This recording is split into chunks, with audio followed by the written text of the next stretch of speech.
it's absolutely riveting to those of us who've been inside Whitehall to watch somebody who was in the room where it happened to give us an account, both of the sort of early chaos, those events in March, and then the subsequent decision-making processes. So in terms of giving us a sort of almost unique insight into just how chaotic it was at the start of the pandemic, it's fascinating viewing. Does it tell us anything we didn't really know?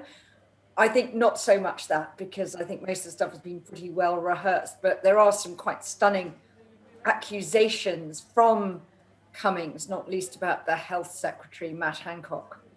Right, but I mean, if what he says is true, that ministers even lied to the public, how could that have happened? Well, I mean, he's actually saying that it's not just that ministers lied to the public. He's accused the health secretary of lying to the rest of the cabinet and to the prime minister, which is a pretty damning criticism. So he's actually saying when people like the prime minister were deeply misinformed by one of their colleagues, which is a pretty big charge to be making, and is arguing that he along with the cabinet secretary, so the most senior official in government, were arguing that Hancock had to be moved very early on. So that is very intriguing. I don't think we've ever heard that in such explicit terms.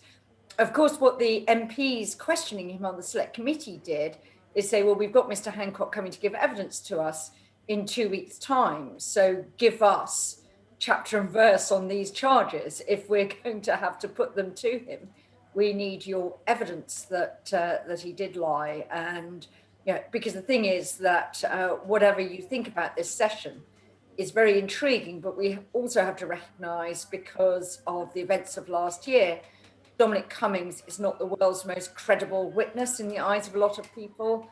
And he himself admitted that the version of events he gave on his notorious trip this time last year, we had that bizarre press conference about his trip to the Northeast in the early stages of the pandemic. He has now given a quite different version of why he did that, and said they didn't want to admit at the time that it was for security reasons. And the story still doesn't really stack up terribly well. And Jill, what implications do you think that this testimony has in terms of how the British government should be run? Well, it does. I mean, one of the things it does call out quite badly is the state of our emergency preparedness planning, our pandemic planning, and the fact that one of the things he said is that throughout Department of Health were assuring ministers that they had a plan to deal with a pandemic.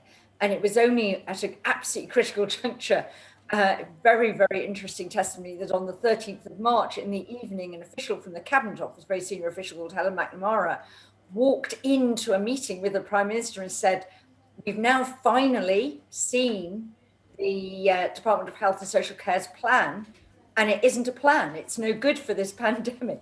And I think this will call for a big overhaul of all the things that we think we have plans for, to say, actually, we might say we've got a plan, but will they actually pass their first test?